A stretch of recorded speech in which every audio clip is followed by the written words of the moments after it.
السلام عليكم ومرحبا بكم في قناة أرافوت، القناة العربية التي لا تفوتكم فيها أي قضية كروية. أيها الكرام، صيف عام 2026 لن يكون صيف اللاعبين فحسب، بل سيكون صيف المدربين الكبار أيضاً.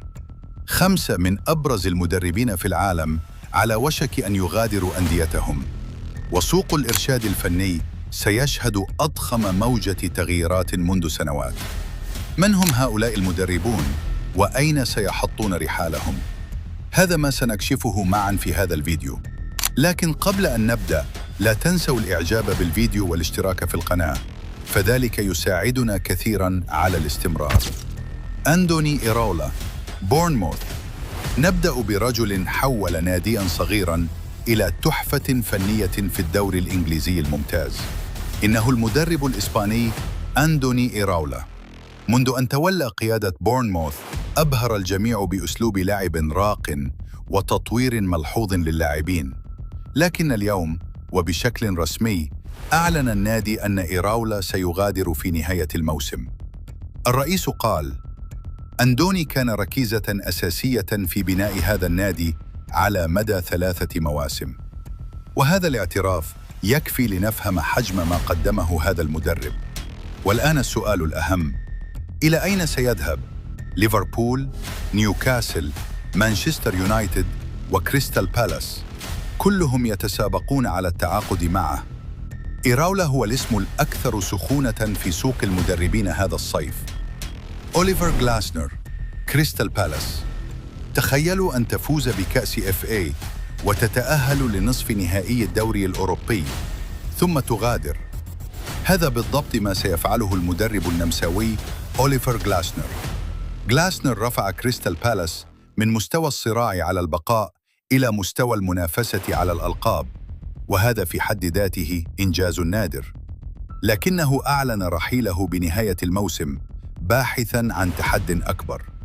هذا المدرب يستحق نادياً من الصف الأول، وكل المؤشرات تقول إنه سيحصل عليه. أسماء ليفربول وأندية أوروبية كبرى تذكر في سياق وجهته القادمة. أرني سلوت، ليفربول. هذا هو الاسم الذي يثير الجدل الأكبر. أرني سلوت، المدرب الذي فاز بالدوري الإنجليزي في موسمه الأول مع ليفربول. لكن هذا الموسم كان مختلفاً تماماً. خروج مبكر من دوري أبطال أوروبا، خسائر متتالية، وفجوة تبلغ 15 نقطة عن صدارة ترتيب الدوري. الجماهير بدأت تشكك فيه، ووسائل الإعلام البريطانية تضعه في دائرة الخطر.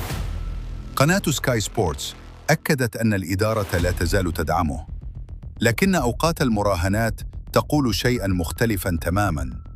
هل سيصمد سلوت أم سيكون ضحية موسم صعب؟ الأسابيع القادمة ستحسم الأمر. إيدي هاو، نيوكاسل. الرجل الذي أعاد بناء نيوكاسل يونايتد من الصفر، إيدي هاو، بات اليوم في مهب الريح. هذا الموسم خسر نيوكاسل 9 مباريات من 12 في الدوري، وأضاعوا 25 نقطة من مراكز الفوز.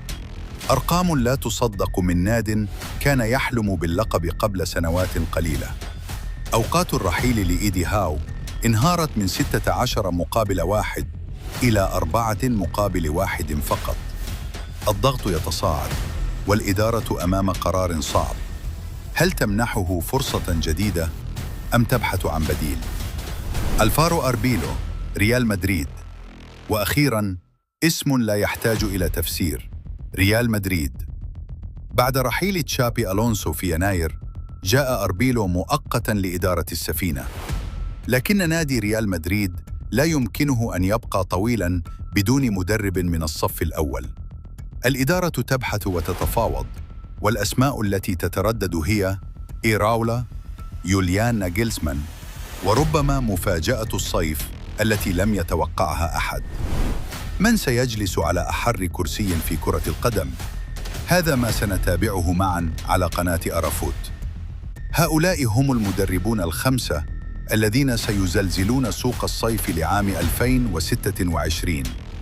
أيهم تتوقعون أن يحقق النجاح الأكبر في وجهته الجديدة؟ ومن أي ناد تودون أن يتولى قيادته؟ شاركونا آراءكم في التعليقات. وإذا أعجبكم هذا التحليل، لا تنسوا الإعجاب بالفيديو ومشاركته مع أصدقائكم والاشتراك في قناة آرافوت لمتابعة كل جديد. نلتقي في الفيديو القادم بإذن الله، والسلام عليكم.